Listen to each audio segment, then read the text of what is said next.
Untuk kedua kalinya secara back to back atau beruntun, The Reds Liverpool kalah di kandang sendiri di stadion kebanggaan mereka, Anfield, setelah dipukul oleh Burnley dengan 1-0. Kemarin di pekan ke-22, pasukan Jurgen Klopp juga tumbang di luar dugaan dari Brighton juga dengan 1-0.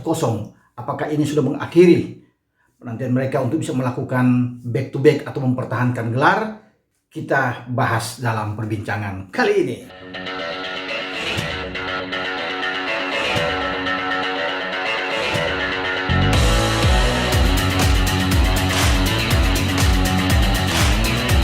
Hola, berjumpa dengan saya lagi dalam obrolan sepak bola. Banyak hal-hal menarik tentunya yang kita akan bahas. Bagaimana pada pekan ke-22 dari 9 pertandingan yang berlangsung, ya, belum termasuk duel antara Spurs dan Chelsea.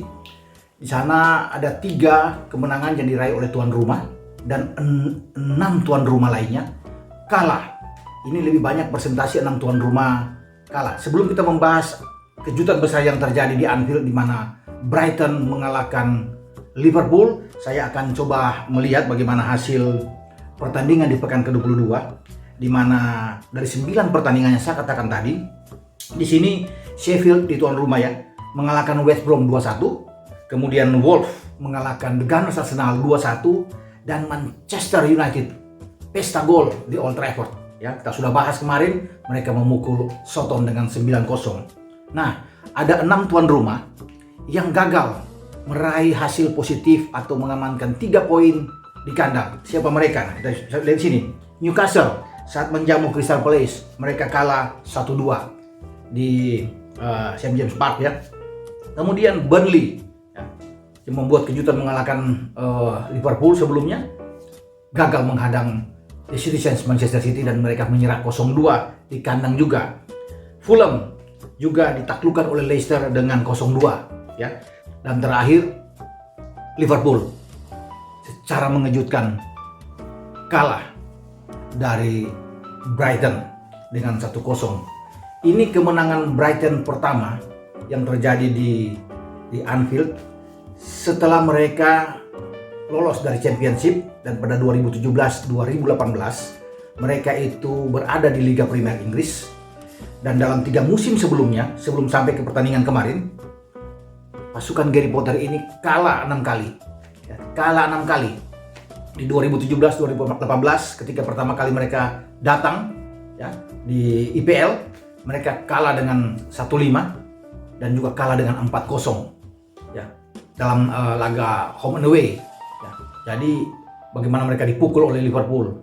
Nah, di 2018-2019 mereka kalah dengan skor yang sama 1-0 dan 1-0 kandang tandang. Di 2019-2020 mereka kalah 2-1 di Anfield dan kalah 1-3 di Stadion American Express di kandang mereka dengan 1-3 ya. Kemarin di pertandingan pertama di kandang mereka mampu menahan Liverpool dengan 1-1 ya. Hampir kalah ketika gol Diogo Jota itu dimentahkan oleh penalti Pascal Gross di penghujung laga di injury time ya, dengan gol dalam tanda kutip gol siluman yang diberikan oleh VAR saat itu, dan akhirnya mereka bisa mengamankan untuk tidak kalah. Nah, ketika kemarin mereka datang ke Anfield, tidak ada yang menduga sama sekali bahwa Brighton ini yang punya catatan buruk kalau menghadapi Liverpool itu mampu bisa mengemas 3 poin karena mereka ada mendekat di zona degradasi sebelum memenangkan pertandingan ini. Nah, dengan 3 poin tambahan kemarin, mereka coba untuk bisa menjauh dari zona degradasi dengan 24 poin. Ini kemenangan kelima bagi Brighton pada musim ini dengan 8 kekalahan dalam 22 pertandingan.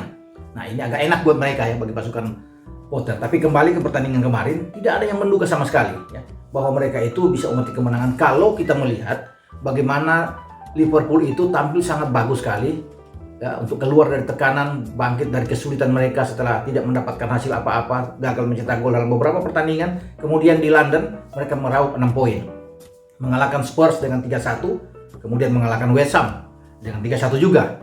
Jadi dari sini pun saya bisa beranggapan bahwa mereka bisa menang, bisa mengamankan pertandingan menghadapi Brighton di pekan ke-22, apalagi bermain di Anfield dengan kondisi mereka sudah membaik ya. Mereka bisa membuat 6 gol Jadi wajar kalau saya bisa menaruh harapan dalam pertandingan ini sehingga Liverpool itu berada pada race yang bagus untuk bisa bersaing dengan City dan juga dengan MU, termasuk dengan Leicester yang bisa mengambil posisi mereka, di mana Liverpool turun ke posisi keempat saat ini. Ya. Tetapi akhirnya mereka gagal. Ya. Tetapi kegagalan kemarin itu saya pikir, menurut saya kalau bisa melihat pertandingan itu wajar, ya, bahwa Liverpool tampil tidak sebagus ketika mereka menghadapi Spurs dan menghadapi West Ham, di luar sekali ekspektasi mereka. Jadi mereka memang wajar, banyak momen-momen penting di mana mereka kehilangan bola yang seharusnya tidak perlu terjadi, ya, pada saat menghadapi dengan Brighton. Brighton tampil sangat bagus, rapat dalam bertahan, ya, dan bagaimana Gary Potter menerapkan suatu sistem pertahanan yang sangat kuat walaupun dengan ada 3 back saja di sana, tapi dia bisa menumpuk 5 pemain di tengah. Ini sangat bagus dengan 2 ada di depan. Bagaimana kerja keras yang dilakukan oleh 3 pemain, Lewis Dunk, ya, Webster di sini, kemudian juga Ben White bermain sangat bagus sekali ya di sini. Dan Burn juga kontribusinya sangat bagus untuk bisa bermain bertahan dan menyerang dengan sangat baik, termasuk si pencetak gol satu-satunya ya, Stephen Alsete, yang bisa membuat gol. Pemain berusia 22 tahun ini yang juga bisa menjadi man of the match dalam pertandingan kemarin. Pascal Gross juga bermain sangat bagus. Bizoma juga main baik di tengah, dibantu oleh Solly March. Jadi 5 ini mampu memutus aliran bola yang dibangun oleh Thiago Alcantara, Milner maupun Wijnaldum ya. 3 gelandang ini yang sangat berbahaya, dan itu diputuskan sebelum bola sampai ke Salah. Artinya yang dilakukan oleh Gary Potter terhadap tim dia tidak memberikan ruang banyak pemain-pemain Liverpool itu tuh berkreasi. Jadi menutup ya, mempersempit ruang gerak terutama bagi Salah. Ada keuntungan buat mereka dengan tidak adanya Sadio Mane yang beroperasi dari kiri. Ini berarti perhatian lagi Lewis Dunk dan teman-teman ya di lini pertahanan itu tertuju terhadap Salah dan juga mengawasi pergerakan dari Firmino. Tetapi tujuan utama dari 5 gelandang mereka, ya, Alsete di sana, Pascal Gross, Bizoma, ya, termasuk Dan Burn. Artinya bagaimana Thiago Alcantara itu tidak banyak memberikan pasukan-pasukan bola ke depan, tidak boleh dibiarkan berkelihatan sendiri dan bebas, termasuk Gini Wijnaldum. Jadi mereka betul-betul rapat mengantisipasi ini, dan serangan balik mereka juga sangat bagus. Dan wajar saya pikir ketika Liverpool bermain tidak sesuai ekspektasi ya yang diinginkan oleh Klopp. Brighton tampil sangat bagus kemarin. Mereka boleh kalah dalam ball position ya. Bagaimana Liverpool jauh di atas mungkin dengan 64% ya menguasai bola, tapi itu tidak penting buat mereka. Tapi efisiensi dalam menyerang mereka, efektif dalam penyerangan mereka. Ya, bagaimana mereka unggul dalam hal menembak.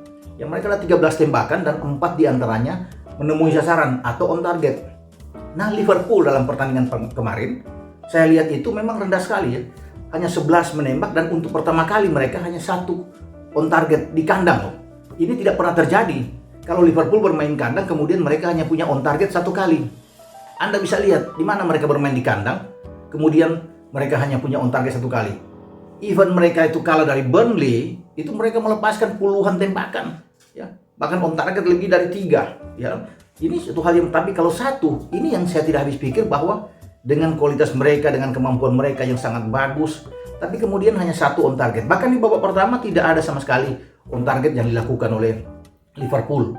Ini agak mengherankan ya bagi saya. Jadi dengan kekalahan ini, saya pikir ini menipiskan peluang, bahkan mungkin hampir tidak ada ya, hampir sirna ya. Hanya mengharapkan sebuah keajaiban saja ya, bahwa Liverpool itu mampu untuk mempertahankan gelar. Paling tidak mereka cukup untuk bisa mengamankan sore Champions atau 4 besar. Tapi kalau melihat gelar itu berat sekali ya. Apalagi tanggal 7 nantinya mereka harus menjamu City. City ada di atas sekarang, menyimpan 1 match. Kalau City bisa menang melawan Liverpool nantinya, itu selisih mereka 10 poin, bahkan akan menjauh sampai 13 poin karena mereka punya 1 simpanan pertandingan. Ini akan sangat berat untuk tertinggal dengan 10 sampai 13 poin, kemudian harus mengejar City. Ini sulit sekali. Hampir tidak pasti saya pikir, hanya keajaiban. Lain halnya kalau Leicester sama Spurs mungkin yang ada di atas. Mereka bisa mengejar kedua tim ini karena bisa terjadi inkonsisten ya, tidak stabil. Tapi kalau ada City atau MU yang sudah jauh meninggalkan mereka dengan selisih sampai 10 atau bahkan 13 poin, ini tidak mungkin terjadi. Apalagi Liverpool akan menghadapi pertandingan-pertandingan yang sulit. Setelah menghadapi City, mereka harus bersiap bertanggal 13 menghadapi Leicester sebelum mereka menghadapi RB Leipzig ya. pada tanggal 17 nantinya di perdelapan final Liga Champions. Mereka balik ke kandang, ke Anfield, menjamu tanggal 21, menjamu Everton, tetangga mereka. Tidak mudah juga untuk bisa mengalahkan, karena Everton juga membayangi mereka. Punya kesempatan, Everton ada 2 pertandingan sisa yang bisa menyalip Liverpool kalau mereka bisa maksimal. Jadi memang ini berat kondisi Liverpool ketika mereka kalah dari Brighton. Kalau mereka menang lawan Brighton kemarin, ini akan lebih bagus buat mereka. Sehingga memaksa mereka pada hari Minggu nantinya, itu harga mati buat mereka. Jika ingin bernafas lebih panjang, mereka harus menghentikan City. Ya, memang dalam 3 musim terakhir City sulit menang, ya. Tidak pernah menang kalau datang ke Anfield. Dan memang MU punya gen yang bagus kalau menghadapi dengan tim-tim yang berada di The Big Six. MU ini luar biasa. Liverpool maksud saya. Maaf, Liverpool kalau berhadapan dengan tim-tim yang berada di The Big Six, ini luar biasa, tidak pernah kalah. Satu hal yang sangat bagus, dan mungkin harapan itu bisa terjadi ketika mereka menjamu City ya pada tanggal 7 nantinya, karena City kesulitan selalu. Pertandingan pertama bermain di Etihad, City juga bermain imbang 1-1 dengan Liverpool. Jadi kesempatan buat pasukan Klopp. Kalah maka goodbye, selamat tinggal. Liverpool bukan berarti apa-apa, bukan mendahului, tapi ini sangat berat buat mereka, apalagi sudah kalah sampai 4 kali hari ini kemarin, dan mungkin kekalahan kelima kalau sampai mereka kalah dari City. Sudah 5 kali kalah, sangat berat buat mereka pada musim ini. Bagaimana mereka juga dihantui dengan banyak masalah, banyak pemain-pemain cedera. Ya, ini akan juga menyulitkan buat mereka. Walaupun mereka sudah bisa mendatangkan 2 back kemarin, ya, 2 back muda. Bagaimana Ben Davies yang ada di bench, Kabak yang saya lihat tidak ada di bench, Ozan Kabak. Tapi ini pun tidak akan banyak membantu ya. Mungkin hanya di pertahanan, tapi kalau sampai mereka tidak mampu berhasil mengalahkan City, ini sulit, dan saya mengatakan lupakan saja gelar juara di IPL. Walaupun dalam sepak bola banyak yang mengatakan masih bisa terjadi. Itu yang saya katakan, hanya perlu keajaiban. Tapi harapan itu masih terbuka kalau mereka bisa menang lawan City, bisa menghentikan City, jadi ini lebih enak. Bahwa race itu akan sangat ramai. Walaupun memang harus perlu kerja keras bisa mengejar, tapi mereka harus bisa mengalahkan. Jangan sampai imbang atau sampai kalah. Ini yang berbahaya bagi Liverpool ya untuk ke depan melakoni pertandingan demi pertandingan, karena pertandingan the final mereka, final day buat mereka adalah pertandingan tanggal 7. Bagaimana respon mereka untuk bisa mengalahkan City. Tidak harus berpikir lawan Leicester, tidak harus berpikir melawan dengan Everton, tapi mengalahkan City saja, karena ini final buat mereka. Kalah selesai buat pasukan Klopp, dan harapan buat mereka masuk di 4 besar saja untuk bisa Liga Champions musim depan, dan bertarung habis-habisan untuk bisa meraih Liga Champions ya pada musim ini, karena mereka ada di perdelapan final berhadapan dengan Leipzig. Itu harapan besar. Kalau mereka walaupun gagal ya menjadi juara di IPL, tapi juara Liga Champions, ini satu hal yang sangat bergengsi buat mereka untuk bisa meraih yang ke-7 kalinya di Liga Champions. Jadi bagi Liverpool, saya pikir mereka akan realistis. Bagi Klopp juga, saya acungkan jempol bahwa Klopp tidak menyalahkan siapa-siapa. Ini menjadi tanggung jawab dia, dan dia bisa mengakui bahwa pertandingan kemarin adalah pertandingan yang bagus buat Brighton, dan mereka kurang begitu bagus ya. Dan inilah Klopp, pelatih yang sangat cerdas, profesional, realistis sekali, bijak sekali menyikapi sebuah pertandingan, tidak menyalahkan siapapun. Dan kalau ada orang yang akan disalahkan, dia bilang dirinya yang salah kalau dia melihat kekalahan demi kekalahan. Suatu hal yang sangat bagus. Jadi Liverpool harus tetap fokus untuk bisa menyelesaikan pertandingan demi pertandingan ke depan, dan terutama di Liga Champions. Oke, sampai kita berjumpa kembali dalam pembicaraan selanjutnya. Dan Anda jangan lupa untuk like, memberikan komentar-komentar positif, dan subscribe, juga share kemana-mana kan, atau tekan loncengnya jangan lupa. Sampai jumpa. Ciao.